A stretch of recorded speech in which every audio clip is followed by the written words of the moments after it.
अस्सलाम वालेकुम dear students. उम्मीद है आप लोग खैरियत से होंगे। बेटा आज की इस वीडियो में हमने यूनिट नंबर 7 के शॉर्ट क्वेश्चंस को डिस्कस करना है। सबसे पहला क्वेश्चन जो है हमारे पास स्मार्ट सिलेबस के मुताबिक जो हमारे सिलेबस में इंक्लूडेड है that is 7.4। What is the total distance travelled by an object moving with simple harmonic motion in a time equal to its period if its amplitude is A. तो यानी अगर एक simple body simple harmonic motion perform कर रही है तो एक अपनी कंप्लीट वाइब्रेशन में वो कितना डिस्प्लेसमेंट कवर करती है अगर उसका एम्पलीट्यूड ए हो। तो देखें जैसे ये एक सिंपल हार्मोनिक मोशन यहाँ पे शो किया गया है सिंपल पेंडुलम के लिए। तो ये अगर अपनी वाइब्रेशन यहाँ से स्टार्ट करता है तो एक वाइब्रेशन कंप्लीट वाइब्रेशन कैसे होगी, यहाँ से यहाँ पे जाएगा, ए डिस्प्लेसमेंट कवर करते हैं, फिर इसी तरह यहाँ से यहाँ तक ए डिस्प्लेसमेंट कवर करेगा, यहाँ से इधर ए डिस्प्लेसमेंट कवर करेगा, फिर यहाँ से इधर ए डिस्प्लेसमेंट कवर करेगा। तो इस तरह से ये अपने कंप्लीट राउंड ट्रिप में टोटल जो डिस्प्लेसमेंट ये जो कवर करेगा दैट इज 4a। तो नेक्स्ट हमारे पास जो क्वेश्चन है that is what happen to the period of a simple pendulum if its length is double, what happen if suspended mass is double.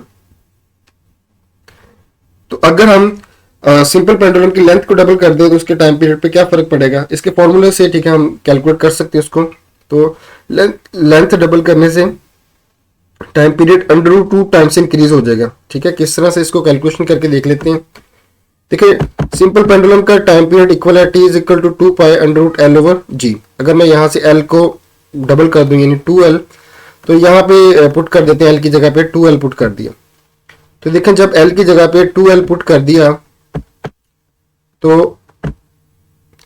यहां से ठीक है ये जो नया टाइम पीरियड आया उसको हमने टी प्राइम लिख लिया। तो इस नेक्स्ट स्टेप में क्या किया, इस √2 को मैं यहां से बाहर निकाल सकता हूँ, इस √2 को बाहर निकाल लेते हैं तो ये बचेगा 2 पाई √L/g। अब ये जो 2 पाई √L/g है ये तो टी के इक्वल है, तो यहां से देखें t prime is equal to √2t। तो जो नया टाइम पीरियड है वो √2 टाइम से इंक्रीज हो चुका है। इसी तरह से कि effect of the mass on the time period of simple pendulum. तो देखिए सिंपल पेंडुलम का अगर आप जो मैस है बॉब का वो डबल कर भी दो तो उससे पेंडुलम का टाइम पीरियड चेंज नहीं होगा, क्योंकि पेंडुलम का जो टाइम पीरियड है वो मैस के ऊपर डिपेंड नहीं करता, ये मैस से इंडिपेंडेंट है। इस वजह से जो है आपके पास टाइम पीरियड चेंज नहीं होगा। ठीक है, मैस को डबल करने से। नेक्स्ट क्वेश्चन हमारे पास that is does the acceleration of simple harmonic oscillator remains constant during its motion, is acceleration ever zero, explain। तो जब एक body simple harmonic motion perform कर रही होती है तो क्या ड्यूरिंग द मोशन उसका एक्सेलरेशन कांस्टेंट रहता है, एक तो ये बात इसमें पूछी गई है। दूसरा ये क्या during the simple harmonic motion acceleration कभी जीरो भी होता है। तो पहली बात का आंसर ये है कि ड्यूरिंग द मोशन जब एक body simple harmonic motion perform कर रही है during the motion acceleration constant नहीं रहता। एक्सेलरेशन सिंपल हार्मोनिक मोशन में हम इस रिलेशन से इसको शो करते हैं। ठीक है, a is equal to -ω²x, या फिर इसको लिख सकते हैं a directly proportional to x। यहाँ पे x डिस्प्लेसमेंट को शो कर रहा है। तो देखिए अगर आपके पास जो डिस्प्लेसमेंट चेंज होगा तो उससे एक्सेलरेशन भी क्या होगा, चेंज होगा। तो अब एक्सेलरेशन चेंज हो रहा था वो कांस्टेंट तो फिर नहीं होगा। इसी तरह से दूसरी बात उसने पूछी थी क्या एक्सेलरेशन कभी जीरो होता है, तो यस मेन पोजीशन के ऊपर जब डिस्प्लेसमेंट जीरो हो जाता है तो वहां पे एक्सेलरेशन भी क्या हो जाता है, जीरो। तो इसी तरह पे एक्सट्रीम पोजीशन के ऊपर एक्सेलरेशन जो है वो मैक्सिमम होता है, उसको हम इस रिलेशन से लिख सकते हैं। तो ये हमारे पास था क्वेश्चन। नेक्स्ट देखते हैं। नेक्स्ट हमारे पास 7.7 What is meant by phase angle? Does it define angle between maximum displacement and the driving force? तो पहली बात कि फेज एंगल क्या होता है। तो देखिए फेज एंगल बेसिकली आपके पास क्या है, ये एंगल है जो कि डिस्प्लेसमेंट और डायरेक्शन को शो करता है जब एक body simple harmonic motion perform कर रही है। तो ये बेसिकली जो body simple harmonic motion perform कर रही है उसकी स्टेट ऑफ मोशन को ठीक है बताता है। जैसे ये ऑब्जेक्ट यहाँ से यहाँ जाता है तो ये सर्कुलर मोशन में, ठीक है, हमने देखा था इसका projection simple harmonic motion perform करता है। तो ये जो एंगल यहाँ पे बन रहा है, इस ये जो बॉडी जब यहाँ से यहाँ जाती है तो ये यहाँ पे एंगल जो थीटा है ये बेसिकली फेज को बताता है।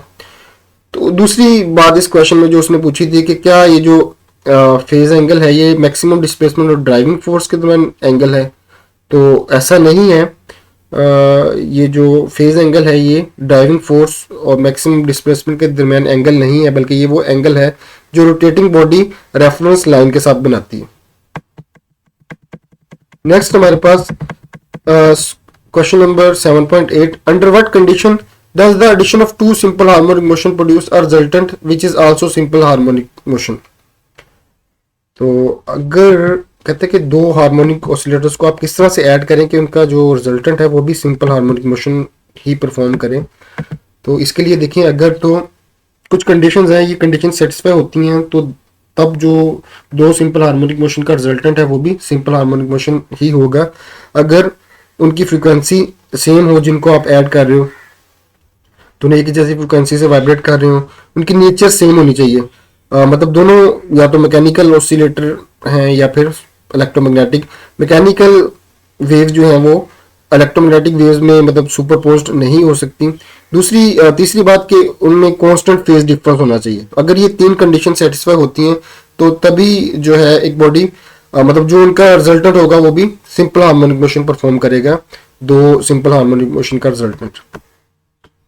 नेक्स्ट क्वेश्चन हमारे पास, explain the relation between total energy, potential energy and kinetic energy for a body oscillating with simple harmonic motion.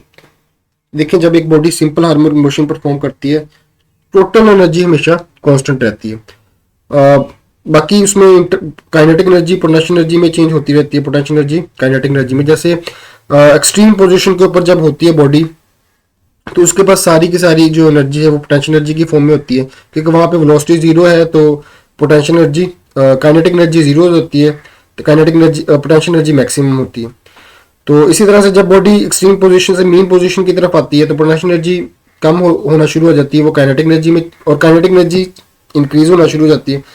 तो मीन पोजीशन पे आके काइनेटिक एनर्जी मैक्सिमम होती है, वहां पे पोटेंशियल एनर्जी जीरो, लेकिन टोटल एनर्जी फाइंड करेंगे तो वो कांस्टेंट ही होगी। तो इस तरह से यानी हम कहते हैं कि एक्सट्रीम पोजीशन पे पोटेंशियल एनर्जी मैक्सिमम है या सारी की सारी एनर्जी पोटेंशियल एनर्जी है, मीन पोजीशन पे सारी की सारी एनर्जी काइनेटिक एनर्जी है। और इसी तरह से अगर मीन और एक्सट्रीम के दौरान किसी भी पॉइंट पे देख लें तो कुछ ना कुछ एनर्जी वो काइनेटिक एनर्जी है, कुछ पोटेंशियल एनर्जी, बट उनका टोटल अगर सम लेंगे तो वो कांस्टेंट आएगा। नेक्स्ट क्वेश्चन हमारे पास, describe the some common phenomena in which resonance play an important role. तो देखिए रेजोनेंस क्या होती है, हम कहते हैं जब एक when the frequency of applied force is equal to one of the natural frequency of vibration of the forced harmonic oscillator, तो उस वक्त रेजोनेंस प्रोड्यूस होती है। यानी जब अप्लाइड फ्रीक्वेंसी जो है ना, अप्लाइड फोर्स की फ्रीक्वेंसी जो है वो नेचुरल फ्रीक्वेंसी ऑफ वाइब्रेशन के इक्वल हो जाए तो रेजोनेंस प्रोड्यूस होती है। इसकी कुछ रियल लाइफ में हमने एग्जांपल्स बतानी है, इसमें डिस्कस करनी है। इसकी डिफरेंट एग्जांपल है, resonance in swing, resonance in bridge, resonance in tuning of radio, resonance in microwave oven, उनमें से कुछ यहाँ पे मैंने ठीक है लिखी है।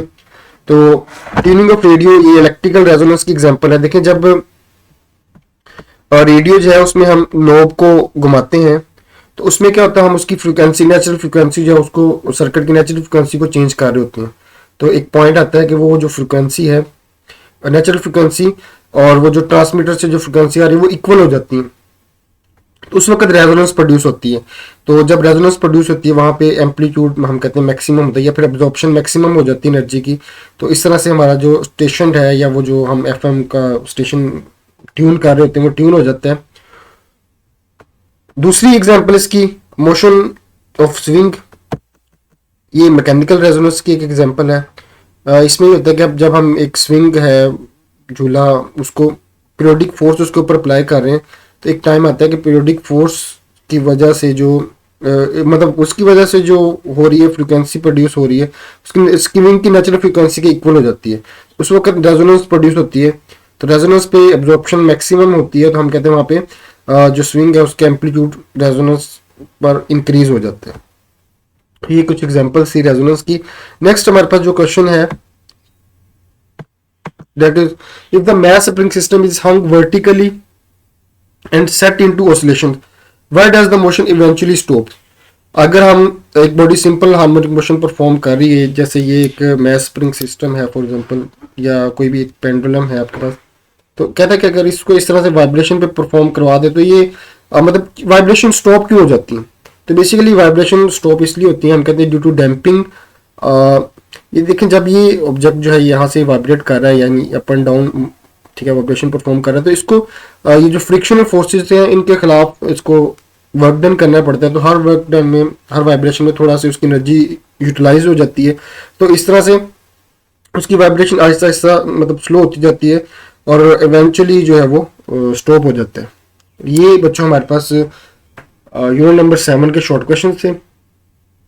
तो ठीक है, इंशाल्लाह नेक्स्ट वीडियो में नेक्स्ट चैप्टर के साथ मुलाकात होगी। तो इससे हमारा चैप्टर नंबर 7 कंप्लीट हो गया। ओके जी, अल्लाह हाफिज़।